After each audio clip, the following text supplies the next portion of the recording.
C'est vrai que on a beaucoup parlé pendant les panels précédents pour qu'on puisse construire une expérience client. Eh bien, le loisir, le divertissement en font partie, et c'est justement l'objet de cette discussion, c'est de savoir comment développer tout le loisir, ce parcours d'entertainment qu'il peut y avoir. Je vous demande d'accueillir Yvan Cornet qui va animer ce panel pour une trentaine de minutes de la même manière. Yvan, je vous en prie.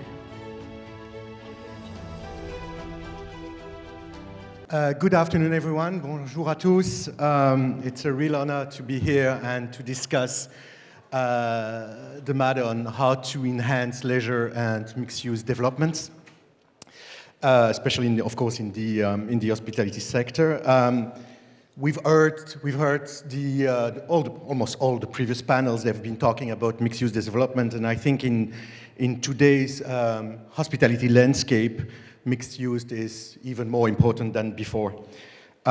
These spaces just don't offer accommodation, but integrate also a lot of activities. It can be retail, wellness. We're going to talk about F&Bs, gaming, all within a single environment. So this approach is not only about maximizing convenience, it's about creating a unique cohesive experience that appeals to locals and visitors alike, encouraging longer stays, repeat visits, and higher level of engagement. And I think Morocco is very well placed for this. We have urban centers, we have coastal resorts, we have all the ingredients to really develop mixed-use spaces that resonate with a very diverse audience. We can combine local culture appeal with modern amenities. So I'm going to ask now the panelists to join me, at least those who are present, because apparently we're missing two of them. Maybe we can have Ninon, you can come here. I'm going to let the panelists introduce themselves. It's going to be much better. And Ali, please join us.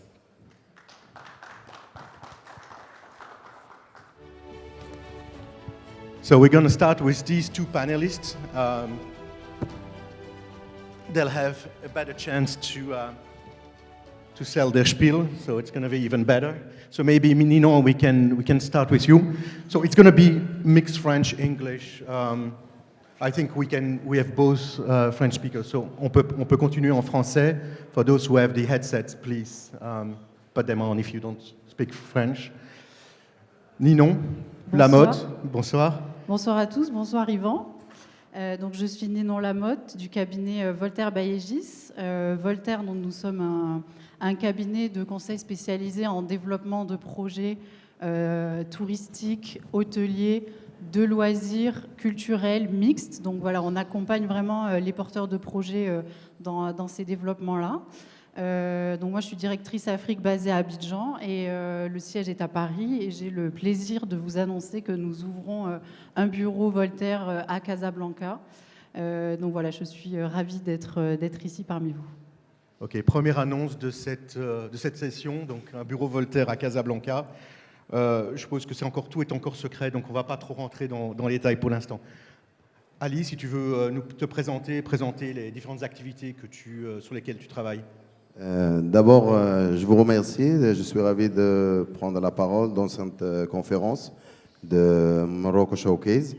Je suis Ali Akdim, je suis le directeur F&B régional du groupe Barcelo, que hier notre CEO, M. Raúl González, il a pris la parole. Nous sommes une chaîne hôtelière espagnole qui est en train de se développer d'une manière rapide aujourd'hui au niveau du Maroc. Nous comptons avec 9 hôtels. Ma tâche, c'est de superviser ou d'accompagner les départements F&B de nos hôtels et de faire vivre nos clients cette expérience culinaire de gastronomie. Voilà, Ivan. Merci. Carlos, welcome. Thank you very much. Thank you. Can you, we're basically introducing ourselves very quickly, our activities, so the floor is yours. Well, thanks, first of all, for having me here, having Palladium. I'm Carlos Ortega. I'm head of global development for Palladium Hotel Group, a Spanish hotel chain that now is present in 8 countries with roughly 14,000 keys, large exposure to resorts, but also to urban destinations, and a company that brings a lot of entertainment as content to the hotels. It's part of the conceptualization of the brands that we operate. And I'm very happy to be here and keen on starting doing business in Morocco. So that's what's bringing us here. And thank you. Thanks for having So we us. have a second announcement, basically, that you are going to open a venture in Morocco, right? Nothing that I can disclose. Come on. It's sorry because I think I'm the only non-French speaker in the panel. Yeah, that's correct, yeah. But I know that you're going to handle Yeah, this. we're going to play it, don't worry. Okay. Othman, un sujet un peu mystérieux, peut-être un peu curieux. Peut-être présente-nous un peu ce que tu fais et surtout au Maroc. Pas qu'au Maroc d'ailleurs, moi je suis plutôt dans l'autre sens. On a commencé au Maroc, mais maintenant on est à l'étranger. On est l'activité la plus marrante, je suppose. Donc je me présente, je m'appelle Othman Akhdras, je suis le cofondateur de Game Changer Company. On est dans le loisir et dans la gamification depuis maintenant 9 ans. On a commencé avec, pour ceux qui connaissent ici, les escape rooms à Casablanca, et après la gamification, que ce soit B2B ou B2C, en Europe et maintenant au Middle East. Donc le concept, c'est, de manière générale, c'est qu'on gamifie tout ce qui bouge, en vrai. C'est en fait, on utilise des concepts de jeu dans des domaines qui ne sont pas forcément liés au jeu. Donc notamment éducation, travail, santé, et le thème d'aujourd'hui qui est le tourisme. Donc voilà. Excellent, excellent. On rentre dans le vif du sujet. Peut-être on va essayer de commencer de manière plus généraliste et plus générique, et puis rentrer dans un sujet un peu plus précis. Commençons par Ninon, qui a d'après ce que je sais, elle a une expérience quand même assez épanouie, on va dire, en Afrique et au Maroc. Et donc, Ninon, de ton expérience, quels sont selon toi les éléments clés qui garantissent le succès d'un développement à usage mixte, particulièrement évidemment dans le secteur touristique et de loisirs? Très bien. D'abord, donc j'ai envie de parler de deux facteurs clés de succès qui sont communs à tous les projets mixed use, pas forcément ceux dans lesquels on trouve du loisir. Le premier facteur, et donc je vais prêcher pour ma paroisse, pour notre paroisse, Yvan, c'est l'étude de marché et de faisabilité. Donc c'est vraiment la première étape qu'on peut attendre quand on veut développer un projet immobilier en général, mais particulièrement aussi un projet mixed use, parce que dans le mixed use, il y a une certaine complexité. Il faut que les différentes composantes du projet fonctionnent bien entre elles, qu'on n'ait pas de cannibalisation des clientèles, que les clientèles qu'on va attirer, ce sont aussi des clientèles qui sont compatibles. Donc on a toute cette complexité-là en termes vraiment de programmation qui est inhérente en fait au projet mixed use. Donc voilà, l'idée c'est de partir très basiquement. Donc voilà, je le rappelle, mais tout le monde le sait, on fait une étude de marché, on regarde le site qu'on a, en quoi il a des atouts, des contraintes, quelle est la demande aujourd'hui et quelle sera la demande demain. Donc on fait une étude évidemment de la demande, quelles sont les clientèles qu'on va cibler, quel est le positionnement tarifaire qu'on peut proposer, quel dimensionnement aussi, est-ce qu'on met plus de bureaux, est-ce qu'on met plus de F&B, voilà, vraiment le dimensionnement et la programmation dans son ensemble. Et à partir aussi d'un positionnement unique. Le mixed use, c'est justement une mixité des usages. Et ce n'est pas juste une juxtaposition. Il faut que les fonctions elles se répondent, qu'il y ait une porosité, qu'il y ait des synergies entre les activités. Et ce n'est pas non plus un mélange complètement désordonné. Il faut quand même, surtout quand on parle de mixed use vertical, donc dans un bâtiment, il faut quand même avoir une certaine séparation des flux. Donc voilà, cette étape de l'étude de marché, elle est primordiale et elle est à faire assez tôt dans le projet pour ne pas se retrouver avec des plans d'architecte ou pire, des constructions ou des actifs qui ne fonctionnent pas. On peut très bien avoir dans un actif mixed use qui n'a pas été forcément bien pensé une partie qui va très bien fonctionner et qui va driver le reste vers le haut, ou à l'inverse, une partie qui fonctionne mal et qui va aussi tirer le reste vers le bas. Donc il y a ce premier facteur-là qui est important. Le deuxième, c'est la coordination et la planification. Comme on a un actif qui est complexe, déjà par sa nature, mais aussi peut-être par le nombre de preneurs et de locataires qu'on va avoir, on a un besoin dès la planification et en phase de financement, en phase de pré-commercialisation et en exploitation d'un vrai chef d'orchestre.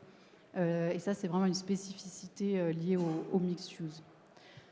Maintenant, si on parle plus du mixed use dans lequel on va avoir du loisir, qui est le sujet qui nous intéresse plus particulièrement, il y a cette notion qui a déjà été évoquée et qu'on évoque souvent, de lieu de vie. Donc un lieu mixed use, pour qu'il soit réussi, il faut que ce soit un lieu de vie, donc un endroit dans lequel on a envie d'aller et de retourner. C'est un lieu qui peut s'adresser à diverses clientèles. Ça peut être la même personne, mais qui ne va pas avoir le même... qui ne va pas endosser le même profil. Par exemple, je peux travailler dans un immeuble, donc là je suis un actif qui travaille dans les bureaux, et le soir ou le week-end, je vais y revenir parce qu'il y a un cinéma, donc je vais y aller avec mes amis, avec ma famille. Donc voilà, on a vraiment un lieu qui vit potentiellement toute la journée, donc sur une plage horaire étendue, et puis également potentiellement sur toute la semaine aussi. Et donc ça permet forcément de mutualiser les coûts. Et un autre point que je voulais rajouter sur le mixed use avec du loisir, on a beaucoup parlé aussi dans les panels précédents de comment le mixed use permet de réduire le risque, de répartir les coûts, etc., de répartir les risques. C'est vrai quand on met par exemple, c'est souvent le cas, du résidentiel pour avoir une réserve de cash et pouvoir financer peut-être le reste du projet. Encore une fois, là, la planification, elle est très importante parce qu'il faut qu'on ait fini notre promotion immobilière pour avoir les financements pour faire le reste, etc. Mais donc, le loisir peut vraiment servir dans un modèle mixed use. Il n'est pas forcément la fonction qui va rapporter le plus ou qui va avoir la meilleure rentabilité ou autre, mais ça va être un attracteur. Et ça va permettre de créer la destination, ça va permettre d'être un attracteur vis-à-vis tant des investisseurs et des preneurs qu'après des visiteurs. Donc il y a vraiment cette fonction-là du loisir qui est très importante et qu'on peut oublier parfois, donc de créer un lieu de vie et d'être un attracteur pour l'ensemble du pôle mixed use, qu'il s'agisse d'un équipement seul, donc typiquement un bâtiment, ou aussi d'un écoquartier. On peut bien sûr penser aux usages mixtes au sein d'un mini-quartier où on a plusieurs composantes. Ouais, je pense que le lieu de vie est un sujet effectivement important. D'ailleurs, on en parlait je pense il y a 2-3 sessions avec Erwan Garnier dans Radisson, ici par rapport au nouveau Radisson Gauthier, où il disait effectivement, c'est pas seulement des touristes qui viennent pour en soirée, profiter un peu de la vue, etc., et de prendre un verre, mais aussi beaucoup de gens de quartier, et donc l'animation du genre de quartier. Carlos, you and Palladium has a very strong experience in developing leisure resorts. We've talked about the Caribbean, of course in the Mediterranean. Even if you cannot disclose it, you vaguely looking at Morocco. From your experience, what do you think are the main challenges and opportunities, of course, looking at Morocco, and what can we do in this country, in particular what Palladium can do in this country? Well, we are actively looking into Morocco, not vaguely. I think one of the opportunities that we have as a company here in Morocco, and it's pretty much what we are doing. The company, by the way, was born in Ibiza. As you know, Ibiza has become a world-renowned leisure destination that has a lot to do with entertainment. So entertainment is something that is tangible and very present in the company. From the brands that we have, there are a few that are very much specialized on creating experiences for the clients, related to music, related to gastronomy, but in a way that it's not just the food, but it's experience itself, it's multi-sensorial experiences.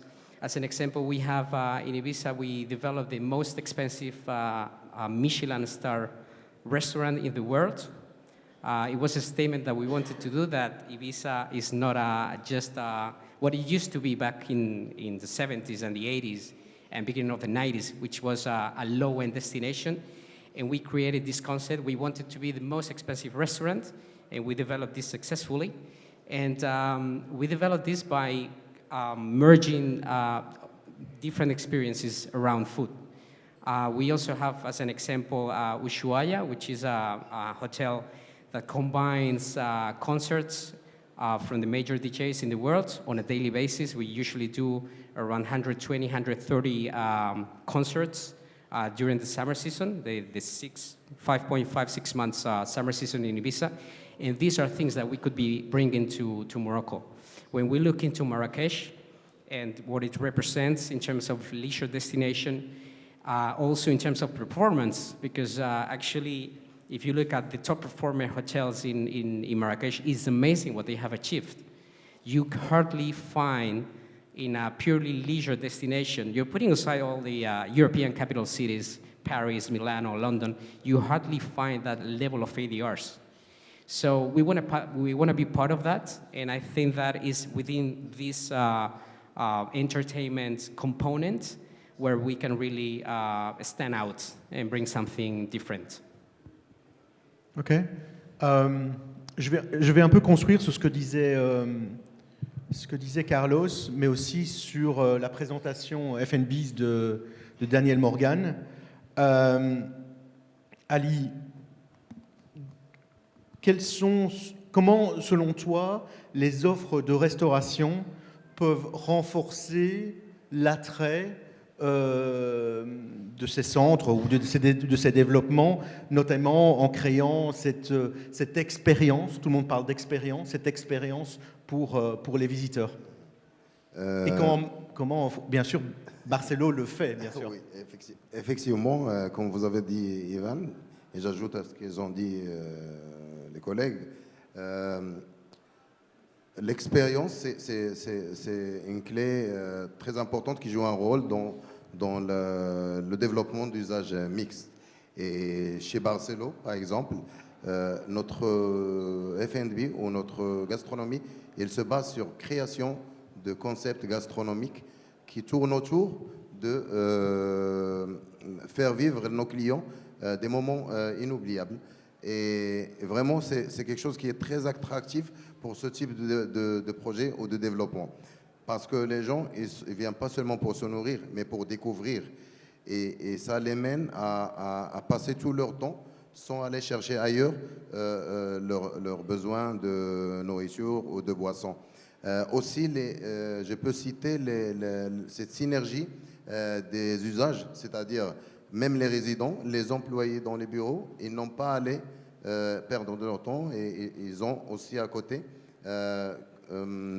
des offres qui peuvent leur permettre de satisfaire leurs besoins au niveau gastronomique. Aussi, je peux citer que les offres de restauration permettront aussi d'avoir un impact très positif pour ce type de développement parce qu'ils peuvent être des moyens attractifs au début des gens qui vont venir pour découvrir des restaurants, des cafés. Et là, ils ont un voisinage des entreprises autour que ça peut intéresser pour ce type de clients. J'ajoute à ces points la partie visuelle et conceptuelle. Les restaurants, c'est très bien que selon le concept, ils ont toujours un aspect qui est joli à voir, que les gens veulent découvrir. Si on parle d'un restaurant marocain, avec le design marocain, avec les photos marocaines, le service, les uniformes, les gens essaient de découvrir. Et je crois que ça accompagne ce développement dont vous êtes en train de parler. Donc, si je comprends bien, ce soir, c'est ça qu'on va vivre activement dans quelques heures dans votre hôtel. J'espère. Notre hôtel, là où va se passer le cocktail, c'est un hôtel urbain, un hôtel pur corporatif. C'est vrai que tout est cadré. C'est un hôtel art et déco. Franchement, ça mérite le coup. Après, pour avoir d'autres expériences, nous avons d'autres hôtels de loisirs comme le Palmeraie. Là, je peux citer un point qui est très important dans le cadre de développement. Nous avons créé un désert. C'est l'unique hôtel au Maroc.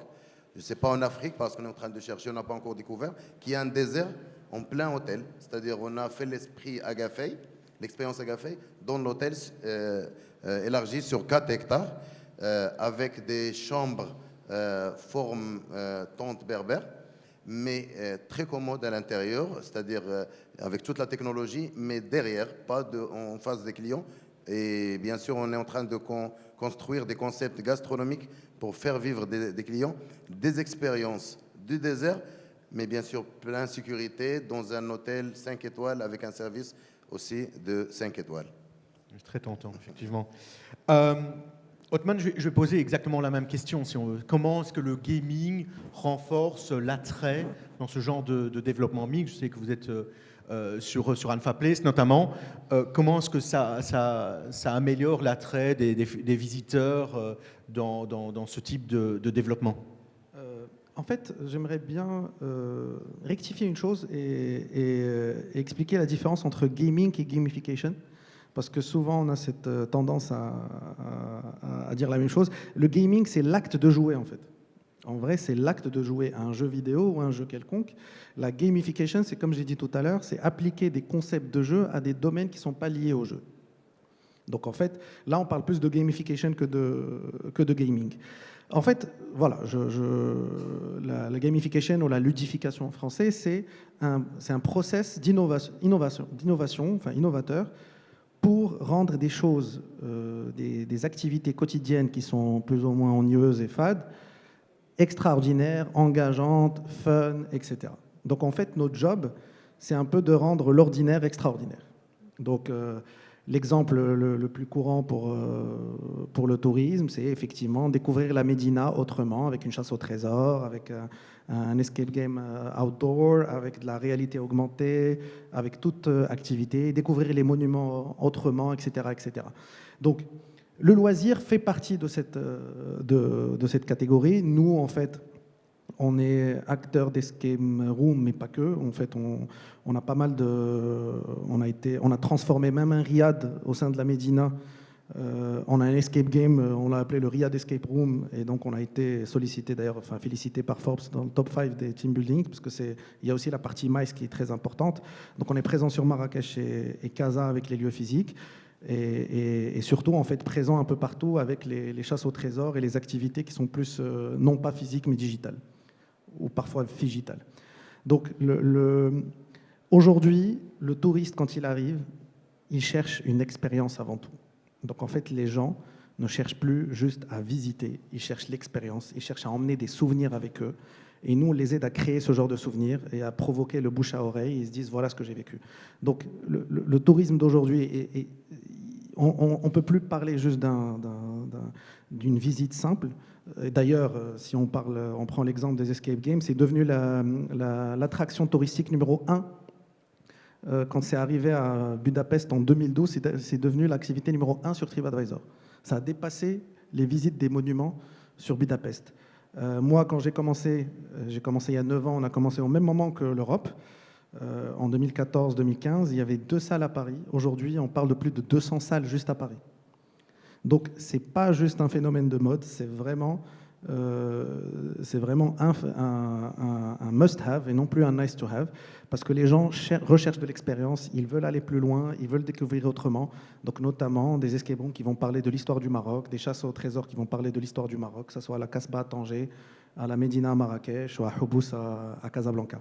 Donc, de manière générale, nous, on répond à un nouveau besoin qui arrive avec la Gen Z, et qui se renforce de plus en plus et qui devient accessible grâce au téléphone. Donc tout le monde a son téléphone, tout le monde a Internet, c'est plus comme avant.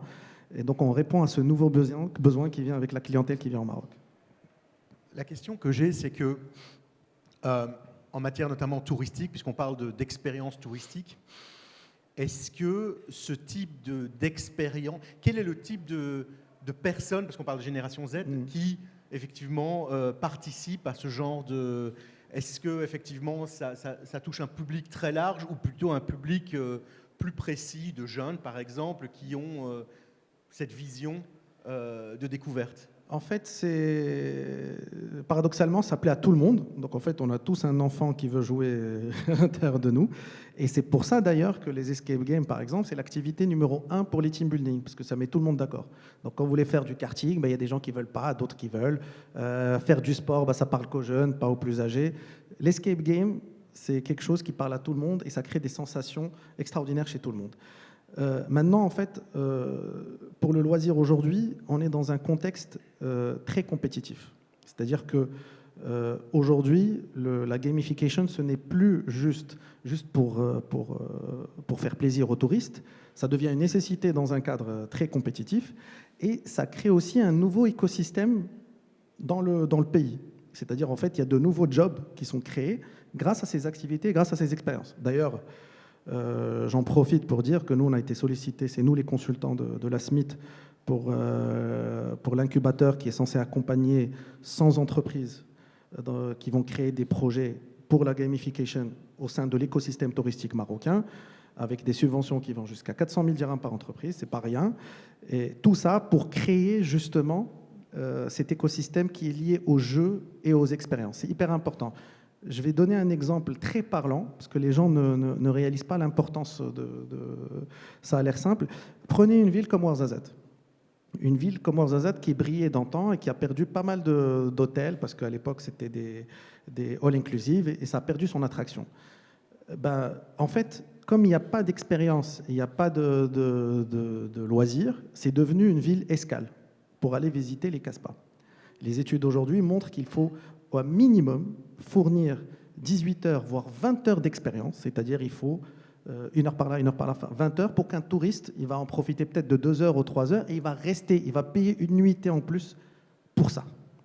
Et donc en fait, grâce à ça, il y a des villes qui se sont créées autour de ça, et qui sont devenues une destination en soi.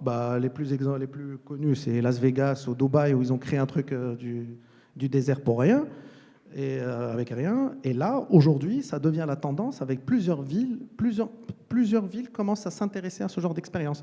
Parce qu'aujourd'hui, Casa, elle est connue pour le business. Nous, on commence à recevoir beaucoup de touristes, en fait. Et donc, grâce aux expériences, et grâce aux loisirs, et grâce à la gamification, ils payent une nuit de plus.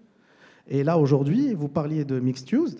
C'est hyper important l'expérience. Et d'ailleurs, aujourd'hui, on est en partenariat avec un hôtel qui a davantage d'ailleurs d'avoir des escape rooms, c'est que nous, on peut être dans la partie la moins noble d'un bâtiment. Donc généralement, on nous sollicite parce que nous, on est une solution pour les endroits les moins nobles.